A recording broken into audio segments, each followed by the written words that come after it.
Welcome back to my channel friends, doctor Satsangi है।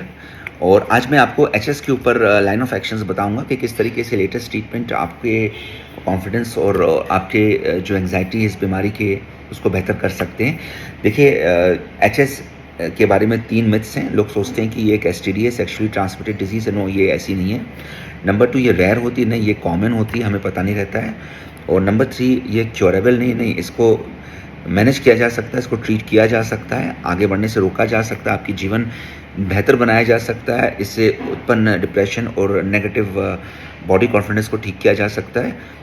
Allopathic पद्धति में भी इसका ट्रीटमेंट है, क्योंकि मेजर ड्रग्स हैं, बायोलॉजिक्स हैं, स्टेरॉइड्स हैं, डीरूफिंग सर्जरीज वगैरह हैं। और वो इस बीमारी के सीवियरिटी जब होती है तो उसमें आपको पेन रिलीव करने के लिए पेन किलर्स दिए जाते हैं। तो इनका अपना एक लिमिटेशन है।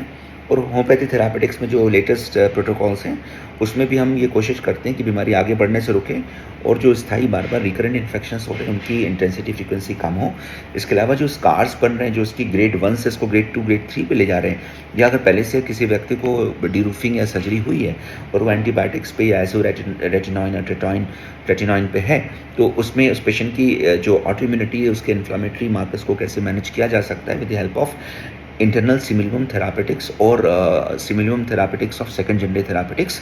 ये दोनों ही से हम पेशेंट के ओवरऑल इंटेंसिटी और सीवियरिटी की तरफ जो प्रोग्रेशन है उसको हम रोक सकते हैं, कम कर सकते हैं।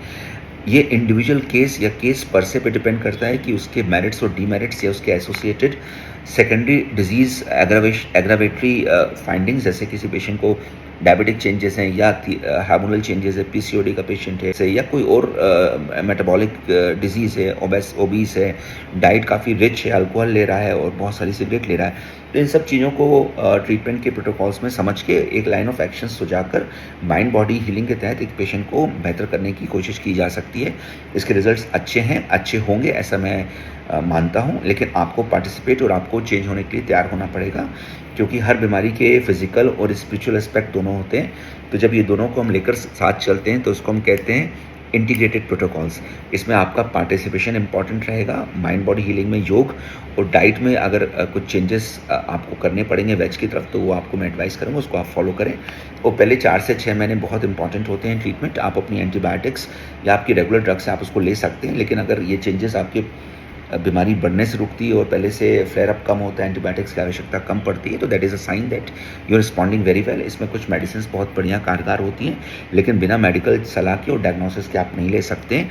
अगर आपको लीजन्स बार बार आ रहे हैं एक ही जगह, 6 महीने में आपने 1 या 2 बार बड़े बड़े बम्स देखे आते हुए, तो चांसेस है कि एचएस है। ये शुरुआत की स्टेज है रेगुलर एचएस की, और ये स्टेज 1 पे इसका ट्रीटमेंट होम्योपैथिक मेडिसिन में बहुत बेहतर है, रिकवरी की तरफ चला जाता है और लॉन्ग टर्म रेमिशन की तरफ चला जाता है, जो कि इस ट्रीटमेंट का एम होता है, विदाउट एनी साइड इफेक्ट्स। लेकिन आप 2 और 3 पे आते हैं तो मैनेज करना ही हमारे लिए इंपॉर्टेंट होता है विदाउट साइड इफेक्ट, और ये आपके लिए उस समय भी कारगर होता है। तो अगर कोई बम्स बार बार आ रहे हैं और 6 महीने में 3 महीने में एक ही जगह रिपीट कर रहे हैं, तो ये एचएस है।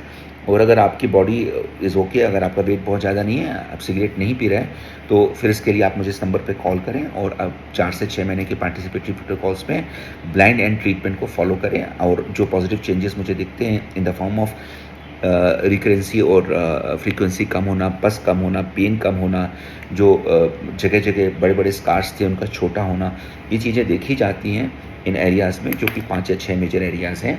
आर्मपिट्स है, नेप ऑफ नेक है, कान के पीछे है, इंफ्रा मेमोरी या पेरी एरियोलर रीजन हो गया, नीचे ग्रॉइंस में हो गया, थाइस के बीच में हो गया। ये कुछ खास एरियाज़ हैं, इनमें अगर चेंजेस देखते हैं तो definitely you are going right way.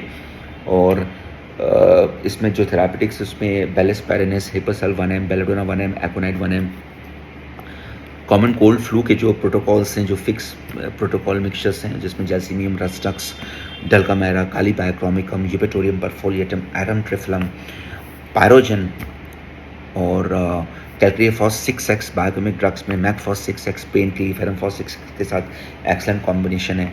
और अगर पेशेंट की पस बना हुआ है तो उस केस में CSX और NSX और सरीशिया 6x का कॉम्बिनेशन बेस्ट है। तो इस ढंग से बहुत सारी मेडिसिन है जो कि होम्योपैथिक मेडिसिन में आपके लिए कारगर होंगी।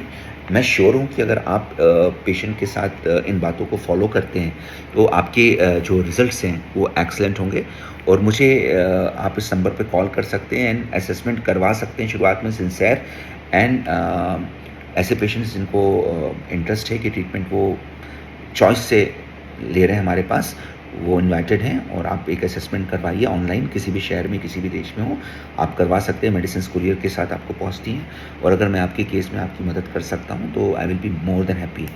और आप इस जानकारी को साझा करें और आवश्यकता पड़ने पे आप रिवर्ट बैक करें और चैनल को सब्सक्राइब करना मिस नहीं करें, क्योंकि जो भी मैं जानकारी देता हूँ एक मेडिकल अवेयरनेस है और साथ में ट्रीटमेंट की जानकारी देता हूँ। आपके लिखने और आपके सब्सक्राइब करने से we feel good. Take care, thank you so much.